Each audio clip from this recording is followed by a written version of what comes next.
Welcome back to my YouTube channel. তো আজকে আমরা যাব মায়াপুর, আর সেখানে যাবার জন্য এখানে আমি রেডি হয়েও গেছি। আর এরপর দেখো এখানে রেডি হয়ে গেছিলাম, আর এখানে তারপর আমি মায়ের ওড়না নিয়ে একটু নকশা করছিলাম আর কি।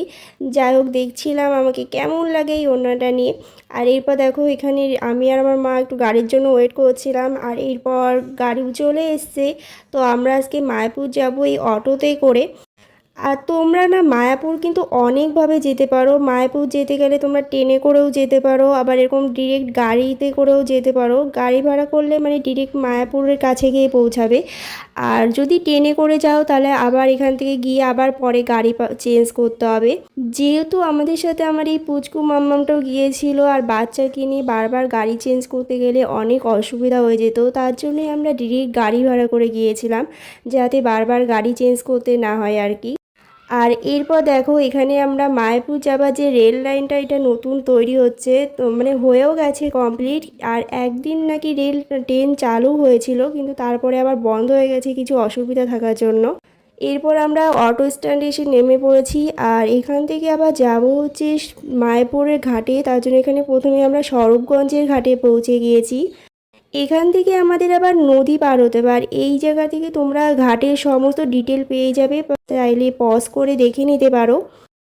এখানে আমরা স্বরূপগঞ্জের ঘাটে পৌঁছে গিয়েছি, আর এখান থেকে আমাদের মায়াপুর যেতে হলে আবার নৌকা করে পার হতে হবে ঘাটটা।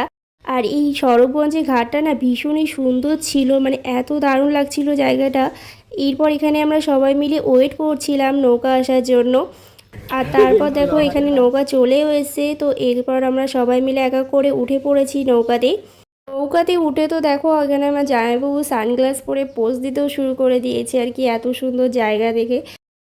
আর এই জায়গাটা না এতটা সুন্দর লাগছিল যে কি বলবো। আর এখানে আমরা তারপর সবাই মিলে ওয়েট করছিলাম কখন নৌকাটা ছাড়বে আর কি। আর এখানে ফাইনালি নৌকা ছেড়েও দিয়েছে, আর সেদিনকে এতটা গরম ছিল, তো এখানে আমরা সবাই মিলে মানে ছাতা মুড়িতে যাচ্ছিলাম আর কি। আর আমার এই যে পুচকু মাম্মা বসে বসে চারিদিকের এই সুন্দর দৃশ্যটা দেখছে। তো মায়াপুর যাবার এই ঘাটটা না এতটাই সুন্দর যে কি বলবো। আর এখানে নদীতে তোমরা দুই রকমের জল দেখতে পাবে, তো এই জল দুটো না কখনো মেশে না, তোমরা গেলে পরে নিজের চোখেই দেখতে পাবে। আর এরপর আমরা মায়াপুরের ঘাটে নেমে পড়েছি। তো এখানে নেমেই একটা ঠাম্মার সাথে দেখা হয়ে গেছে, আর ইনি সবাইকে মানে তিলক পরিয়ে দিচ্ছিল। তো এখানে আমাদের সবাইকেও এরপর তিলক পরিয়ে দিয়েছে। আর এই যে আমার পুচকু মাম্মাটাও তিলক পরে নিয়েছে দেখো এখানে। আর মায়াপুর ঘাটে নেমেই দেখতে পেলাম যে এখানে ঠান্ডা ঠান্ডা কুলফি বিক্রি হচ্ছিল। তো সেই দিনকে এতটা গরম পড়েছিল যে এখান থেকে আমি আর আমার দিদি এরপর কুলফি খেয়ে নিয়েছি। ঘাট পার করেই কিন্তু তোমরা এখানে দেখতে পেয়ে যাবে যে মায়াপুরের গেটটাও শুরু হয়ে যাচ্ছে। আর এখান থেকে টোটো বা বাসে করে 10 মিনিট মতন লাগবে পৌঁছাতে পুরোপুরি মায়াপুর মন্দিরের সামনেই। তো এখানে দেখো আমরা পৌঁছেও গিয়েছি। স্বরূপগঞ্জের ঘাট পার করে কিন্তু তোমরা বাস তো যেটাতেই ওঠো সেটা কিন্তু পুরোপুরি তোমাদের এই মায়াপুর মন্দিরের সামনে এসে দাঁড় করিয়ে দেবে। আর এরপর আমরা মন্দিরের গেট দিয়ে প্রবেশ করছিলাম, আর তখনই দেখো এই পুলিশ কাকুটাকে দেখছো না, আমাদের ভিডিও করতে বারণ করে আর কি। তো তোমরা যারা মায়াপুর ঘুরতে যাবে ডিরেক্টলি কিন্তু কোনো গাড়ির সামনে ভিডিও করবে না, কারণ আমি জানি না কেন বারণ করছিল, কিন্তু হয়তো কোনো রিজন থাকবে। আর এখানে দেখো মন্দিরের ভিতরে ঢুকে আমার দিদি এখানে নাচ করতেও শুরু করে দিয়েছে। আর এরপর আমরা মন্দিরের সমস্ত ভিতরে প্রবেশ করেও গিয়েছি। আর এই মায়াপুর ঘুরতে আসলে না প্রত্যেকটা মন্দির প্রত্যেকটা জায়গা এতটা সুন্দর যে কি বলবো, মনে হয় যেন এখানেই থেকে যায় আর যাতে বাড়ি না ফিরি সেরকম লাগে।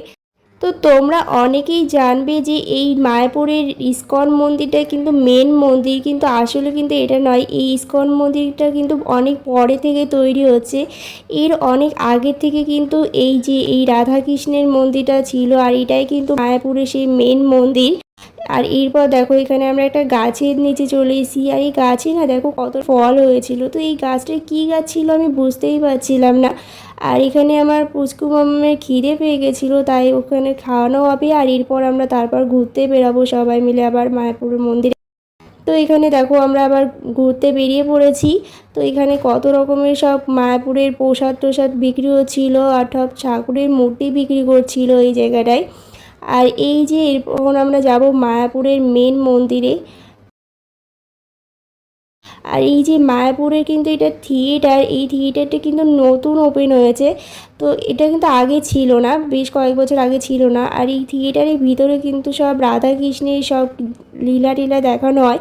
আর ভিতরে থিয়েটারের ভিতরে কোনো রকম মোবাইল অ্যালাউ করে না। তো জিনিসটা দেখতে হলে তোমাদের মায়াপুর আসতেই হবে। আর এখন আমরা যাচ্ছি হচ্ছে গোশালা যাব, তার জন্য কিছুটা হাঁটতে হবে এখান থেকে। তো গোশালার কাছে কিন্তু আমরা পৌঁছেও গিয়েছি। আর এখানে বাইরে তোমরা পুরো মায়াপুরের যে জায়গা ঘোরার আছে সেই সব কিছু একটা ডিটেলস পেয়ে যাবে। তোমরা যারা নতুন আসবে ঘুরতে তারা কিন্তু এই জায়গাটা দেখে নিতে পারো একটু ভালো করে। আর এখানে দেখো গোশালার বাইরে এখন আমরা দাঁড়িয়ে আছি। তো এখন আমরা ভিতরে ঢুকবো গোশালাতে। আর এরপর দেখো সিঁড়িতে উপরে উঠেই কিন্তু আমরা পৌঁছে গিয়েছি গোশালাতে। আর এখানে যদি একবার আসো না, তুমি এই গরুগুলোকে আদর না করে তো থাকতেই পারবে না। আর যাই হোক, এখানে দেখো এই গরুটার এদের সব থেকে বড় শিং ছিল এই গরুটার। আর এরপরে এই গরুটাকে একটু কাছে ডাকা হচ্ছিল। তো গোশালার নিচে কিন্তু এখানে একটা কাউন্টার পেয়ে যাবে, যেখানে তো কিন্তু সব গরুর দুধ থেকে তৈরি সমস্ত রকমের খাবার, রিয়েল খাবার যেগুলো, আর অনেক রকমের ওষুধ বিক্রি হয় এখানটায়। তো এখান থেকে গেলে তোমরা অবশ্যই কিছু ট্রাই করো খাবার। আর এখান থেকে আমরা ট্রাই করেছিলাম এই দইটা। তো এখানে আমার পুচকুকে একটু দই খাইয়ে দেওয়া হচ্ছিলো আর কি। আর এরপর এখন আমরা গোশালা থেকে বেরিয়ে যাব বাইরে। তো গোশালা থেকে বেরোনোর পথে এখানে দেখতে পেলাম যে বই বিক্রি করছিল। আর এখানে না গীতা তো বিক্রি হচ্ছিল। তো আমার বাবা কিছু বই কিনে নিয়েছিল এখান থেকে, যেগুলো কিন্তু তোমরা পুরো মায়াপুরে সব জায়গায় এরকম দোকান দেখতে পেয়ে যাবে। যদি কেউ এরকম বই কেনো তো 300 টাকা নেবে, এরকম 5টা বই থাকবে, তার সাথে একটা ক্যালেন্ডার দেবে। আর এখান থেকে এরপর আমরা বেরিয়ে পড়েছি। আর এখন আমরা যাব হচ্ছে কিছু দুপুরের খাবার খাবার জন্য যাচ্ছি। আর যেতে যেতে দেখতে পেলাম যে এখানে অনেক লোকজন বসেছিল। তো এখানে একটা প্রভু ছিল, তার কাছে তুমি যদি মায়াপুর সম্পর্কে কোনো কোশ্চেন জিজ্ঞাসা করো তো সে কিন্তু তোমার সেই সমস্ত প্রশ্নের উত্তর দেবে আর কি। আর এরপর আমরা যাব হচ্ছে দুপুরের খাবার খেতে। আর তার জন্য দেখো এখানে আমরা মার্কেট পার হচ্ছিলাম। তো মায়াপুরে যেতে যেতে এখানে না অনেক বড় একটা মার্কেটও পেয়ে যাবে তোমরা, যদি কারোর গুপি ড্রেস কেনার থাকে বা অন্য কোনো কিছু কেনার থাকে তো এখান থেকে কিনতে পারবে। আর এখানে মায়াপুরে যে খাবার খেতে হলে কিন্তু তোমাদেরকে কুপন কাটতে হবে। তো এখানে আমরা কুপনটা কেটে নিয়েছি, যেটা নিয়েছিল 50 টাকা। আর এরপর এখানে দেখো সবাই মিলে খাবার খাওয়ার জন্য এখানে লাইন দিয়ে দাঁড়িয়েও পড়েছি। আর এরপর এখানে আমরা খাবার খাওয়ার ভিতরে প্রবেশ করেছি। তো এখানে দেখো সবাই এত মানুষ একসাথে বসে খাবে এখানে। তো জায়গাটা ভীষণই বড় ছিল এই মায়াপুরে খাবার জায়গাটা।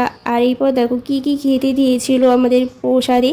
তো ছিল এখানে খিচুড়ি, এরপর একটা শাক দিয়েছিল, আর ছিল ভাত, আর 3 রকমের সবজি দিয়েছিল এর সাথে। খাবারগুলো কিন্তু ভীষণই ভালো ছিল, তোমরা গেলে অবশ্যই একবার এখান থেকে খাবার খেও। তো এখন আমরা গাছের নিচে বসে আর কি একটু রেস্ট নিচ্ছিলাম। আর এখন একটু বিকেল বিকেলও হয়ে গেছিলো এখন। আর বিকেলবেলার টাইমে না এখানে দেখো কত সুন্দর কীর্তন করতে বেড়ায় আর কি কৃষ্ণ ঠাকুরকে নিয়ে। তো এদেরকে দেখে না ভীষণই ভালো লাগছিল, এত সুন্দর একটা গান করে কীর্তন করছিল।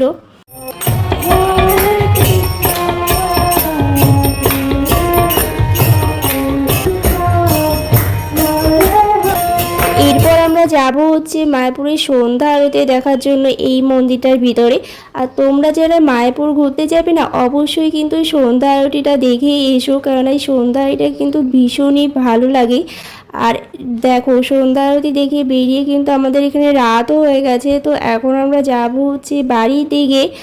এতক্ষণ তো তোমাদের সাথে মায়াপুরের দিনের ভিডিওটা শেয়ার করলাম, তো মায়াপুরের মন্দিরগুলোর রাতের ভিউটাও তোমাদের সাথে একটু শেয়ার করি।